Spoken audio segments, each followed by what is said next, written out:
We're at Stemple Creek Ranch, and that's in Tamales, California. I was born and raised here. I've been here my whole life. Born in 1974, and it's now 2012. So it's been 37 years. I have two little girls, 3 months and 3 years old. And I have a wife named Lisa, and she's my partner in Stemple Creek Ranch. Does she work on the ranch much? She never works on the ranch, ever. But Avery comes to work with me once in a while, and I'm sure Juliana will when she grows up a little bit. But Lisa does a lot of our marketing and most all of our book work, so she's an integral part of the decision making. You worked with your dad on Box A as a kid, didn't you? Yep. Tell us a little bit about that. So growing up on the ranch, there was a lot of things that I participated in that lots of other kids did not. And, we weren't going to Marine World every weekend or, going to town to go to a park. We were working alongside of our parents. And most of the time I would spend, hours and hours with my dad. I wasn't necessarily working, but I was with him when he was working. I was probably off chasing butterflies or, hunting with my pellet gun or whatever. But I was out in the field working with him when I was a younger child up until about the point of maybe 10, 12 years old. I actually had real jobs on the ranch to do.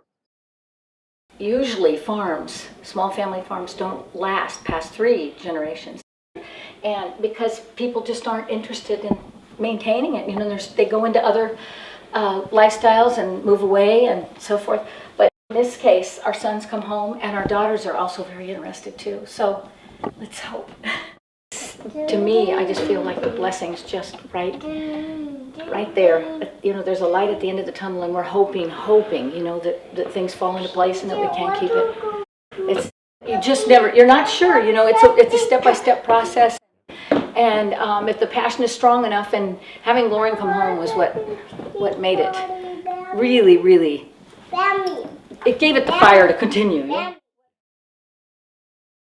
Yeah, Angelo immigrated from Italy, right on the border between Italy and Switzerland, in a little town called Garzano.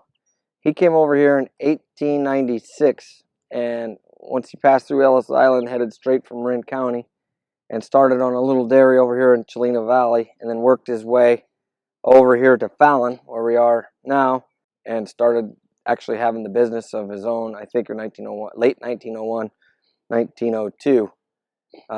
And since then, we've been continually operating here in northwest Marin County. I think locavore is somebody who values food that's produced in their food shed, whatever they define as their food shed. For me, a food shed is less than 100 miles, but it could be smaller. If you live in this county, you could eat a lot of your food grown within 20 to 50 miles of your home.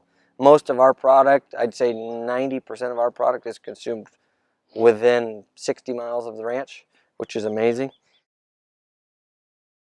He found an article about us, and it just described a little bit about what we were going to do with our shop. It was before we had opened, and he called us and he told us about him. And at that time, we were going through different farmers to figure out who we were going to use, and we ended up coming out to his ranch and just to have lunch with him and him show us around and see what he did, and actually see it, for us to see it in person, which is something that's really important to us, just to see the whole picture. And then yeah, we really liked him. We tasted some of his beef, and then we just went from there. So with that, at the local butcher shop, our philosophy is that we define local by being within 150 miles of our butcher shop. So all of our farmers and ranchers raise their animals within that parameter. And then all of our animals are raised 100% sustainably on pasture. So just the fact that Lauren's able to do that year round here with his cattle, and it's gorgeous, and it's really wonderful to know that exactly what's happening here is exactly what we mean when we say pasture raised. Stemple Creek Ranch is owned by me and Lisa. It's not a partnership with my family, which is great in a lot of ways. My family supports us and lets us run cattle. We rent some ground from my family, but it's going to basically eliminate family friction, because my decision is my decision and I have to pay the consequences, good or bad, on the economic side. So that's interesting, because lots of businesses out here aren't that way. There's multiple decision makers, and family, father, mother, still makes a lot of decisions for the young adult. We are members of Marin Organic, and that's basically a support to the organic movement in the county. And we are certified organic. Most of our cattle and all of our ground is certified organic, and that's a great thing. Feeling wise, it's also a good marketing piece for us. And then Marin Ag Land Trust is an integral part of our operation, because they hold the development rights on 2 of the ranches that we operate, and we're talking with them right now about acquiring the development rights on a 3rd ranch, which would mean over 900 acres of what we operate is protected forever. It'll always be ag ground, which is pretty amazing. We're very passionate about that organization, Marin Ag Land Trust. Well, the brief history and idea really came from a collaboration between the ranching community and the conservation community. Ellen Strauss being a rancher and Phyllis Faber being an ecologist in conservation, and they came together because they saw too many for sale signs, and they wanted to have a solution that would involve really working with ranchers to protect the land in perpetuity. So they came together and created this first agricultural land trust in the country. That happened in 1980. With really the vision of trying to provide an alternative to folks, instead of having to sell their property, to really keeping the property in their families and in active agriculture. Well, our mission is to protect Marin's agricultural land for continued agricultural use. And we work in partnership with agricultural landowners. The families come to us when there's some form of need, whether there's an estate tax bill due, or siblings that are trying to consolidate ownership of a ranch so that one can operate that and the other can get some of the equity out of the property. So we provide an alternative to the sale of agricultural land. We will protect the properties. We require folks to continue the agricultural use of the land to protect the natural resources, but it's really centered around protection of ag, so that we can ensure that there will be agricultural land available for folks in Marin forever. I've always been an active part of the business as far back as I can remember. When I moved away to college, Cal Poly, when I was 18 years old, I bought my first 20 heifers. Basically, we kept going, as I kept going through college, those animals, I would sell the babies off, and that would pay for my schooling. So I had skin in the game. I would come home every weekend that I could and help on the ranch and make business decisions and management decisions and pick out the sires, all that type of thing. And then we kind of just went on a cruise control for a few years while I worked some other jobs in the ag industry. And I guess it's 7 years ago now, my wife and I were living in Sacramento, and I was coming over here almost every weekend doing work on the ranch. And I have this driving passion for the ranch and what we're doing here. And I said, you know what, Lee, we really have to move home, because if I don't try and make this ranch go and be profitable, I'm going to have an empty void in my stomach for the rest of my life. So the fun part for me too is I know which cows are from which bull, which sire. So then a lot of times we look at them live, and then we look at them when they're harvested hanging on the rail, and we can see, you know, if it's the quality we want. And if it's not, we don't have to use that bull anymore.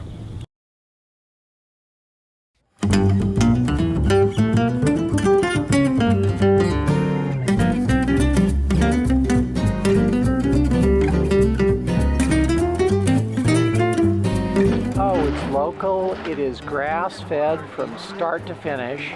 No hormones, no additives. I mean, you can tell in the flavor. It's absolutely sensational. And I grill everything. And I just put some olive oil on, a little salt and pepper, never marinate it, and the flavor is just outstanding. Once you've tried one, you get hooked. And he has such a selection of different cuts. It's wonderful, from bavettes to spider steaks, which are very inexpensive, and the flavor's there. It is just amazing.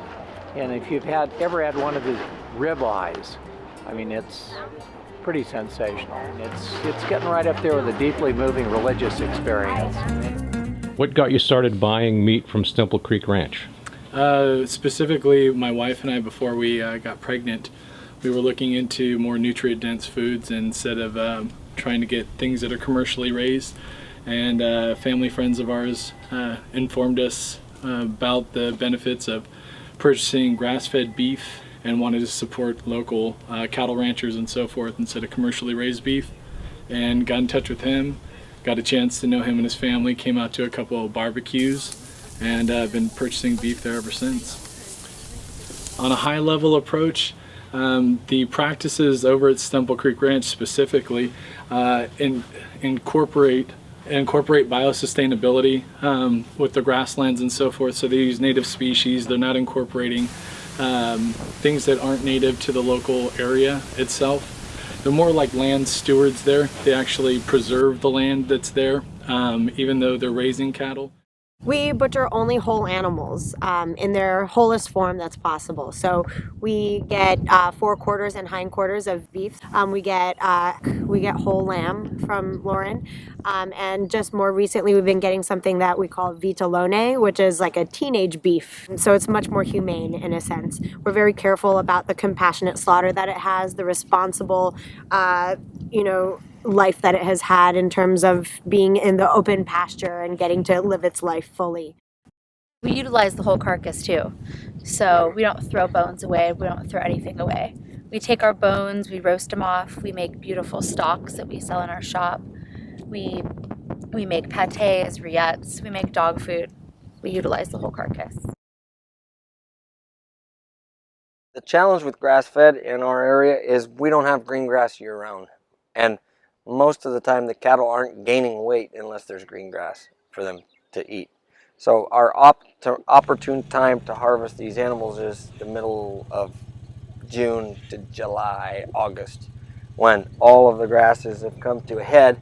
The cattle eat the tops of the grass and they get really big and fat, to the point where they may be gaining 4 to 5 pounds a day of pure fat. In the middle of December, they may be only gaining a half a pound a day or losing weight. Because the nutrition is not there like it is later in the spring.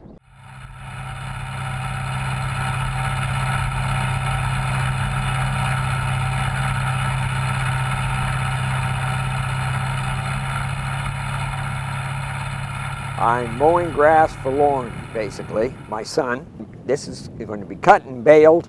We're kind of late in the year doing it, so we've lost a little bit of our quality because it's a little bit too mature already. On the one hand, on the other hand, out in this coastal area, if you're not putting it up as haylage in a bag or in the round bales that my grandkids like to call big marshmallows, you have problem curing it.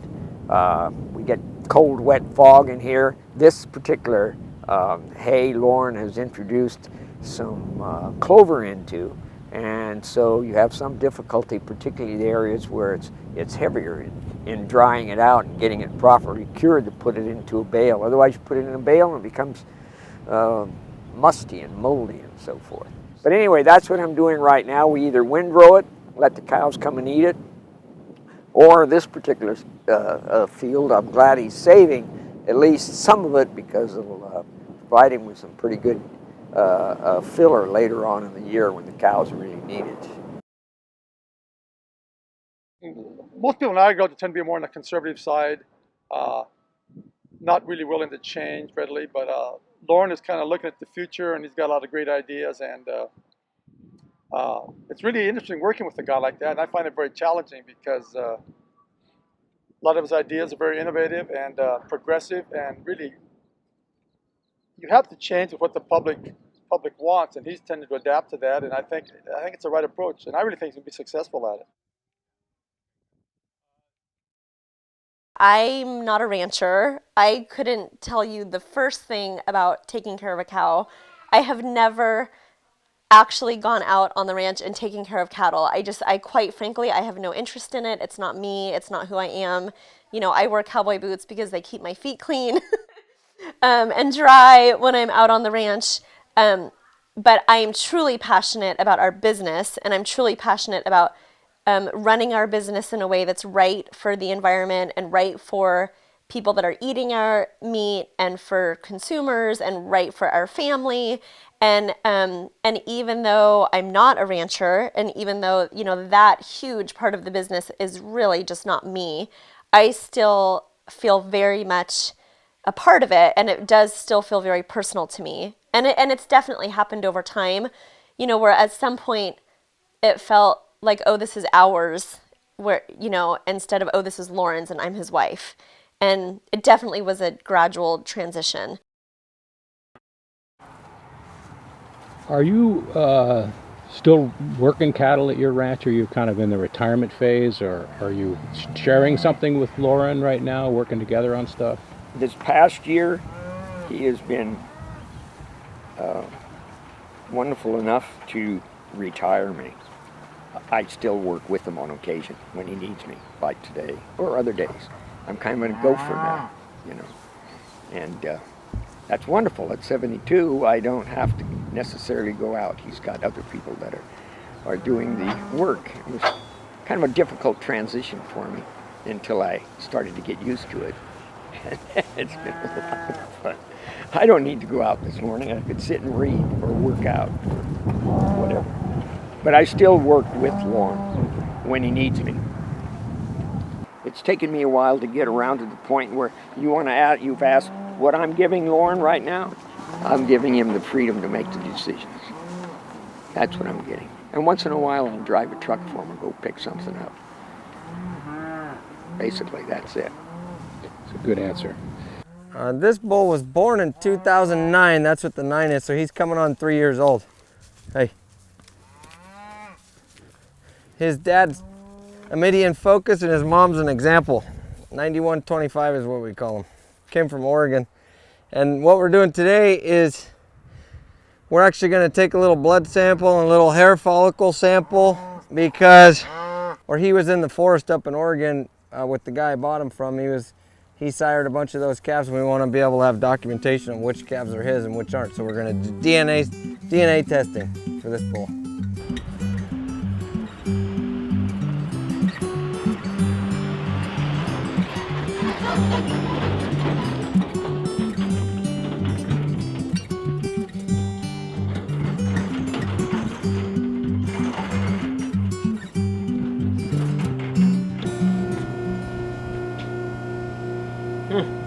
No blood? Not looking for blood, looking for roots. But that's why we're doing both. We're doing DNA from the tail and then blood. Yeah.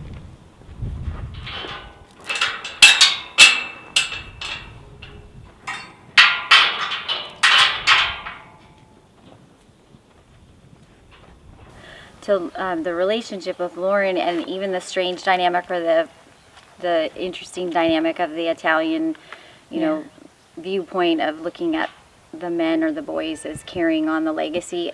That isn't Lauren. That's the generation before us, and it just so happens to affect us. But Lauren doesn't approach it that way. And I think, again, out of fairness to him, he's not perpetuating that. But it must be awkward at times for him, though, too, because he has been looked to for that, to fit into this piece. And luckily he wants it, but if he didn't, I don't know what kind of pressure that would put on him. I would say for sure, as a child, you know, we didn't really see it come into play as much, and our relationship with Lauren was, we adored Lauren. We've always adored Lauren. So we kind of felt like we had kind of a mothering relationship with him, and took care of him and wanted, you know, to make sure he was okay. And it wasn't until we got into our teens a little bit where we started to see, and 20s, and 20s, see more clearly how the intentions for our dad in particular. He's always been very encouraging to us in our lives as women and the directions we're going. But we did realize that the intention was for our brother to, if there was going to be a legacy, it would go through my brother. That was definitely not made directly clear, but indirectly clear. Kind of learned it as we went. And so it became, in our 20s, I guess, and even just the later relationship, the more adult relationship with Lauren, it didn't become something that, it never interrupted my relationship with him, because he and I have always been close, and I was always able to express the frustration of that, that direction of our farm or our ranch that I grew up thinking was just as much mine or any of ours equally. It caused some lively conversations between he and I, for sure, but it hasn't affected how much I still adore him and want him to pursue his dream and be happy here with Lisa and with their kids. So but it is interesting. It's sometimes it's put a strain for sure on some of the relationship between us and Dad and Mom, probably more than with Lauren.